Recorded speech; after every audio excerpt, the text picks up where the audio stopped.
মই বৰ্তমান উপস্থিত আছোঁ পাণবজাৰ স্থিত ব্ৰহ্মপুত্ৰ ৰিভাৰ ফ্ৰণ্ট নামৰ এখন পাৰ্কত, যিখন পাৰ্ক নতুনকৈ কেইদিনমানৰ আগৰ পৰা আচলতে আৰম্ভ কৰা হৈছে। আৰু আপুনিও যদি কিছু সময় নিজৰ লগত যদি ব্যক্তিগতভাৱে যদি অকণমান সুকীয়া জেগাত যদি নিজৰ সৈতে যদি অকণমান সময় কটাব বিচাৰে, তেনেহ'লে এই পাৰ্কখনলৈ আপুনি আহিব পাৰে। আৰু এই পাৰ্কখন আছে পাণবজাৰত, আৰু পাৰ্কখনৰ নাম হৈছে আপোনাৰ ব্ৰহ্মপুত্ৰ ৰিভাৰ ফ্ৰণ্ট। আৰু মই মোৰ কেমেৰা পাৰ্চনৰ সৈতে মই দেখুৱাই দিব বিচাৰিছোঁ কিছু দৃশ্যাংশ পাৰ্কখনৰ। আপোনালোকে মনোমোহা এই দৃশ্যাংশ উপভোগ কৰিব পাৰে।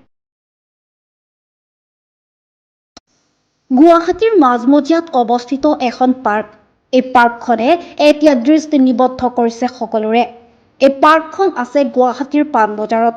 পাৰ্কখনৰ নাম দিয়া হৈছে ব্ৰহ্মপুত্ৰ ৰিভাৰ ফ্ৰণ্ট। যদি আপুনি কিছু সময় নিজৰ লগত কটাব বিচাৰে, অথবা বন্ধু-বান্ধৱীৰ সৈতে এক মুকলি পৰিৱেশত যদি কিছু সময় কটাব বিচাৰে, তেন্তে আপুনিও আহিব পাৰে এই পাৰ্কখনলৈ।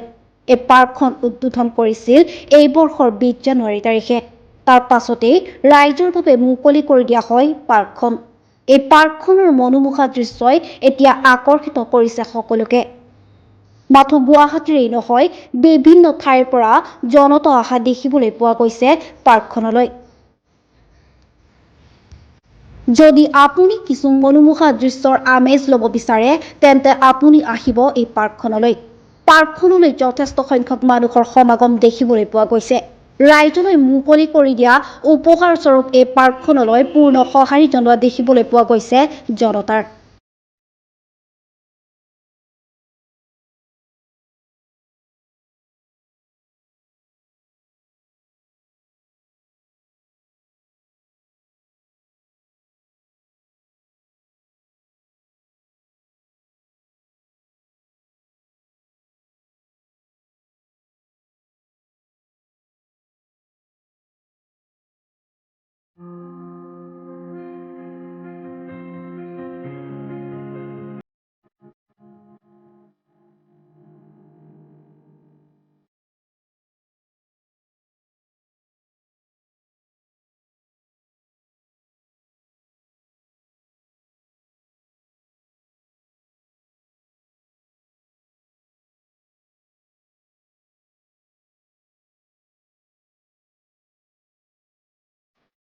আৰম্ভ হৈছে 20 জানুৱাৰীত অমিত শ্বাহে অপেন কৰি গৈছে।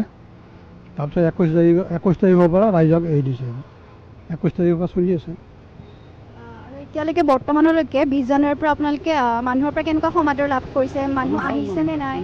শনিবাৰে ৰবিবাৰেতো মানুহ লাইন হয়। ইয়াৰ পৰা হেৰিটেজলৈ লাইন হয় শনিবাৰেও হয়, ৰবিবাৰে বেছি হয়। প্ৰত্যেক ৰবিবাৰ শনিবাৰ বুলি বন্ধ বাৰ হ'লেই মানুহ বহুত হয়। আনকি বৰষুণ বতৰতো মানুহ ভৰ্তি হয়। যিহেতুকে আপোনালোকে ইয়াতে টিকেটৰ ব্যৱস্থা কৰিছে, টিকেট কাটি বা টিকেট সংগ্ৰহ কৰি তেওঁলোকে ভিতৰত সোমাব পাৰিব। তাৰ কাৰণে আপোনালোকৰ টিকেটৰ মানে কিমান টকীয়া? 50 টকা। প্ৰথমতে 100 টকা আছিল, পিছত কমাই পেলাই 50 টকা কৰিছে।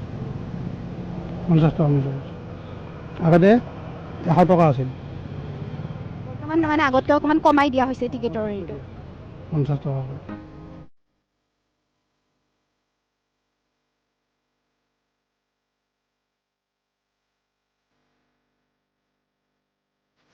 নিউজ ডেস্ক ৰিপৰ্ট, লেংটন পাটৰি।